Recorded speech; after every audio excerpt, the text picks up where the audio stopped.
Morning dear students, आज हम respiratory system पढ़ने जा रहे हैं जिसमें एक एक कंसेप्ट को आपको क्लियरली समझते जाना है। रेस्पिरेटरी सिस्टम होता क्या है?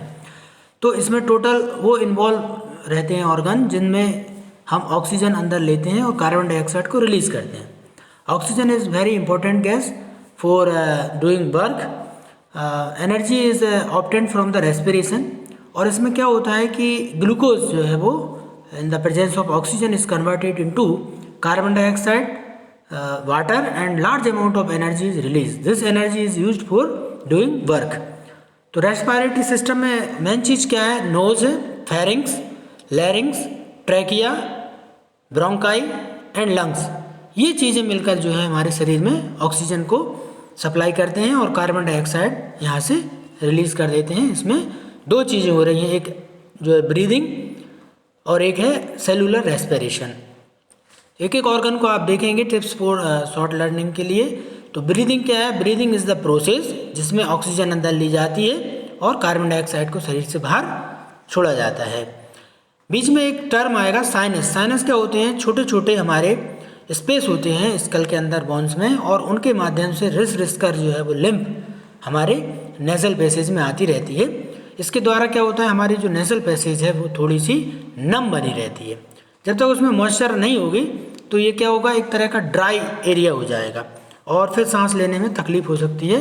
तो साइनस के माध्यम से धीरे धीरे रिसकर ये लिम्फ जो है वो हमारी नेजल पैसेज में आती रहती है और वहाँ से ओरल कैविटी में भी ये एंटर करती जाती है। जब हम लिम्फ नोड की बात करेंगे तो हमारे ट्रैकिया के पास में ही छोटे छोटे दो टॉन्सिल्स भी हैं। ये टॉन्सिल्स क्या होते हैं, कभी कभी हमारे अंदर जब इन्फेक्शन हो जाता है किसी वायरस का या निमोनिया बैक्टीरिया का, तो ये थोड़े से फूल जाते हैं और उसके कारण सांस लेने में तकलीफ होने लगती है। तो डॉक्टर सर्जरी के द्वारा इन टॉन्सिल्स को रिमूव भी कर देते हैं। इसमें फर्दर कोई ज़्यादा प्रॉब्लम नहीं होती। एक चीज़ होती है नेजल पैसेज के बाद जो कॉमन पैसेज यहाँ आता है, the common passage for food and air, that is called pharynx. इसको थ्रोट भी कहा जाता है, फेरिंग्स को। ये एयर को नोज के माध्यम से अंदर एंटर करता है और साथ ही हमारे जो फूड पाइप है वो भी यहाँ पर ये कॉमन पैसेज बनाता है, फेरिंग्स। इसके बाद आता है ये एपिग्लॉटिस। एपिग्लॉटिस एक फ्लैप है। जब आप मुंह खोलेंगे तो अंदर आपको बीचों बीच एक फ्लैप दिखाई देगा। ये क्या करता है, ये दो गार्ड का काम करता है। ये जो दो द्वार हैं, एक एयर पैसेज है और एक फूड पाइप। तो जब हम सांस लेते हैं तो कुछ चीज़ निकल नहीं सकते, और जब हम कुछ खा रहे होते हैं उस टाइम पे सांस लेना बंद हो जाता है। तो इस तरह से इसोफेगस में जाने के लिए जब भोजन जाएगा तो नेजल पैसेज जो है वो पूरी तरह बंद हो जाएगा। ये काम एपिग्लॉटिस को करना रहता है। एक चीज़ होती है लैरिंग्स। जब आप कोई भी आवाज़ करेंगे यस सर, नो सर, तो यहाँ पर आपको कंपन महसूस होंगे। इसको स्वर यंत्र भी बोला जाता है, वोकल कॉर्ड। इसमें क्या होता है कि जब हवा मूव होती है, यस या नो के माध्यम से हवा मूव होती है तो आवाज़ उत्पन्न होती है, ध्वनि उत्पन्न होती है। तो इसको ध्वनि यंत्र या साउंड बॉक्स या लैरिंग्स भी कहा जाता है।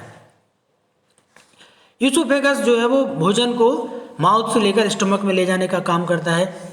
हम बात कर रहे हैं ट्रैकिया, ये विंड पाइप की बात कर रहे हैं। तो अब लैरिंग्स के माध्यम से अब वायु जो है कहाँ पहुँच जाती है, ट्रैकिया में।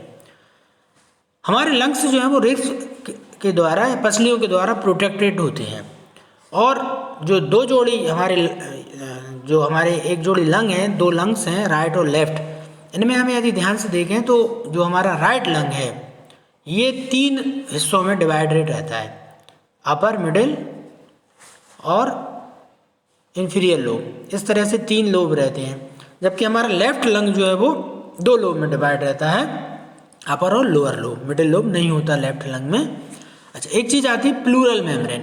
प्लूरल जो है वो हमारा जो लंग्स हैं वो चारों तरफ से फ्लड फिल्ड कैविटी के द्वारा कवर्ड रहते हैं। एक तरह से कह सकते हैं कि एक बैलून में जो पानी भरा है उसके माध्यम से ये पूरी तरह से कवर्ड रहते हैं, ताकि कोई भी जो शॉक लगे, धक्का लगे तो लंग्स को कोई चोट ना पहुँचे। लंग्स को नुकसान होने से बचाने के लिए ये प्लूरल कैविटी पाई जाती है। चेस्ट वाल से लंग्स वाल को सेपरेट करने का काम प्लूरल कैविटी करती है। ब्रोंकाई की ट्यूब्स को देखें तो छोटे छोटे उसमें हेयर लाइक स्ट्रक्चर पाए जाते हैं जिनको हम सीलिया कहते हैं, और ये हमारे म्यूकस को बाहर निकालने का काम करते रहते हैं। ये जो म्यूकस है, स्टिकी फैलम है, जिसको हम बलगम भी बोलते हैं, ये धीरे धीरे थ्रोट से होता हुआ शरीर में कफ के माध्यम से बाहर चला जाता है। इस समय आप देख रहे होंगे सर्दी का मौसम है, तो धीरे धीरे ये बलगम की मात्रा, म्यूकस की मात्रा लगातार बढ़ती रहती है।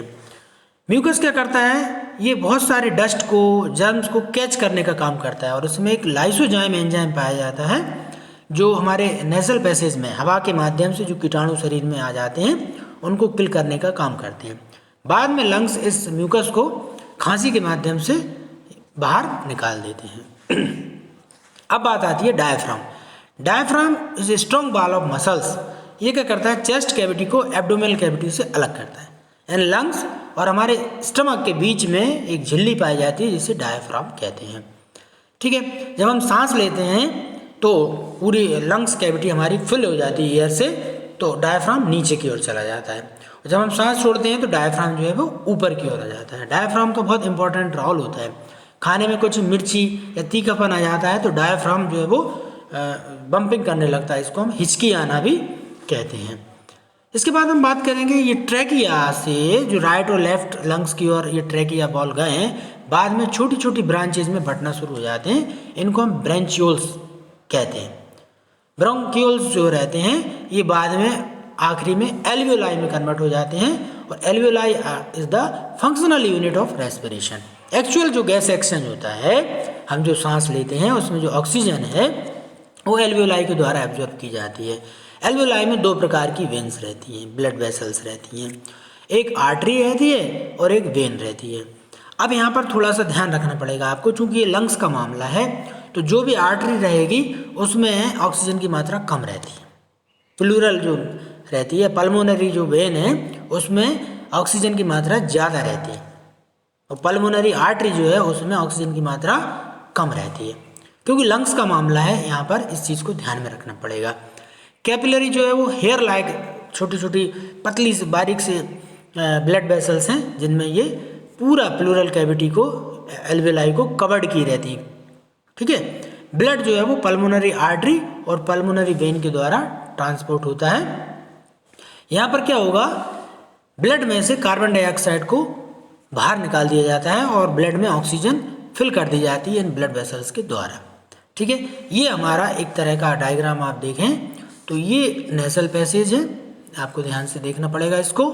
इसके बाद एयर आ जाती है फेरिंग्स में, कॉमन पैसेज, फिर एपिग्लोटिस से होती है लैरिंग्स में, लैरिंग्स से ये आ जाती है ट्रैकिया में। राइट लंग में आप देखेंगे अपर, मिडिल और लोअर तीन प्रकार के लोब हैं। लेफ्ट लंग में जो है वो केवल अपर और लोअर लोब हैं। ये बीच में जो है हार्ट पाया जाता है जिसके दोनों तरफ लंग्स स्थित रहते हैं। तो नोज, ठीक है, फेरिंग्स आपको समझ में आ गया होगा, लैरिंग्स समझ में आ गया, ट्रैकिया, ब्रोंकाई, एल्वियोलाई, यहाँ तक ये पूरा का पूरा हमारा क्या रहता है, रेस्पिरेटरी सिस्टम का भाग है। अब यहाँ पर आप थोड़ा सा देखेंगे, कुछ डायग्राम के माध्यम से समझाऊंगा। यहाँ पर आप देखेंगे होता क्या है, असल में बाहर से आने वाली ऑक्सीजन एंटर करती है लंग्स में, ये ऑक्सीजन एंटर कर गई है। ठीक है, ये हार्ट में जाती है लेफ्ट एट्रियम में, लेफ्ट एट्रियम से ये लेफ्ट वेंट्रिकल में पहुंच जाती है, लेफ्ट वेंट्रिकल से ये पूरे शरीर में जो है वो ऑक्सीजन पहुंच जाती है। सेलुलर रेस्पिरेशन होता है, ऑक्सीजन का यूज़ कर लिया जाता है और ब्लड में छोड़ दी जाती है कार्बन डाइऑक्साइड। कार्बन डाइऑक्साइड पहुंचती है सिस्टमेटिक सर्कुलेशन से होते हुए पल्मोनरी सर्कुलेशन में, और ये हमारी जो लार्जेस्ट वेन है उसके माध्यम से, वेना कावा के माध्यम से ये राइट एट्रियम में जाती है। राइट एट्रियम से ये राइट वेंट्रिकल में जाती है, राइट वेंट्रिकल से फिर ये जाती है लंग्स में। ये जो है हमारे लंग्स, इसको क्या कर देते हैं, फिर से ऑक्सीजन से फिलअप कर देते हैं। तो इस तरह से ये आपका ऑक्सीजन और कार्बन डाइऑक्साइड का एक्सचेंज हुआ, रेस्पिरेटरी पाथवे हुआ। उम्मीद है आपको ये वीडियो अच्छा लगा होगा। Thank you.